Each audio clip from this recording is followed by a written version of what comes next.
GSX-R 600 modifications. Here is my philosophy when it comes to modifying my GSX-R. Number one priority for me is comfort and usability. The second priority is protection. Always wear protection to protect the bike. Number 3 is power and performance modifications. So that's basically last in the list. And another category outside of the list would be cool stuff like exhaust. And that's gonna be bought whenever I feel like it without really following my priority list. Now let's park and talk about what I currently have on the bike. Alright, so here's modifications I currently have on my bike. Not too much right now. So my approach to modifications is comfort first and then protection and last the power. So for the comfort, I had some heated seat covers and the straps from Oxford that were wired to a battery. I did leave those things on every once in a while and drain my battery, but battery is still fine. I removed them as soon as it got warm because I don't want all that extra stuff. Makes controls a little bit more awkward and less precise. Protection. I've got these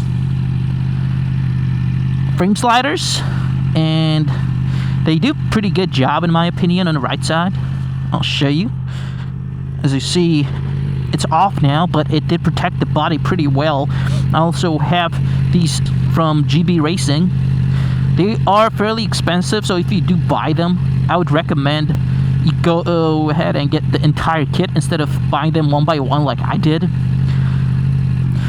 The whole reason initially I wanted this was because of the scuffs on the cover right there, and I decided to cover it up and make sure that it's protected in case of the slide again.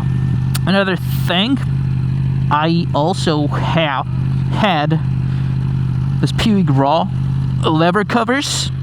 You might think that they're for protection, and there are some that are for protection of your levers in case of drops, but they're more like for the racing, so somebody doesn't touch your controls because everyone is so close on a track.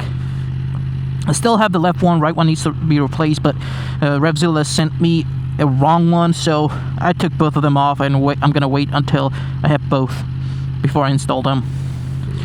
And next, I don't really have anything for the power. People like to do tunes, they like to do full exhaust, sometimes even filter.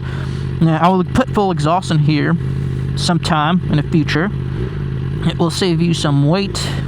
I am not going to do air filter because I want all the stuff filtered out. I'd rather... Oh, someone's sleeping in there, so let's turn it off. It would be not nice. I'm sorry.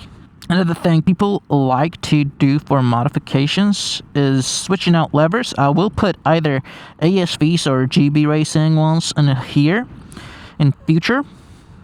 Another thing for the comfort, these tank grips, it keeps me planted and it separates my thighs from the cold metal, and it also keeps you warm because of that. You don't lose as much body heat.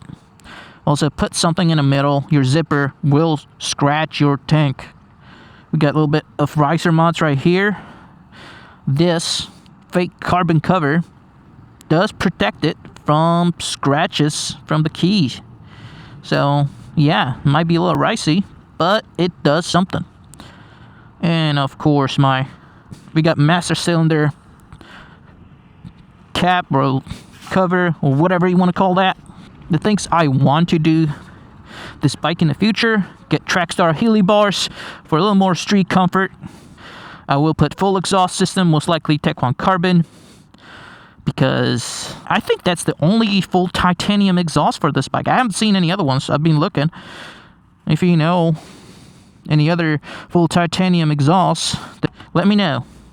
I will also put a quick shifter at some point, but I'm not really in a rush. I don't have any need to quick shift since I already only ride in first and second gear most of the time, so I can hear my bike scream.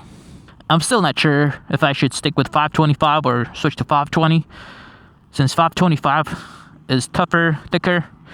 I'm trying to do a little more research about 525 versus 520, but there's not as much info as I thought. Same with sprockets. So the best way to do all that would be to try them out.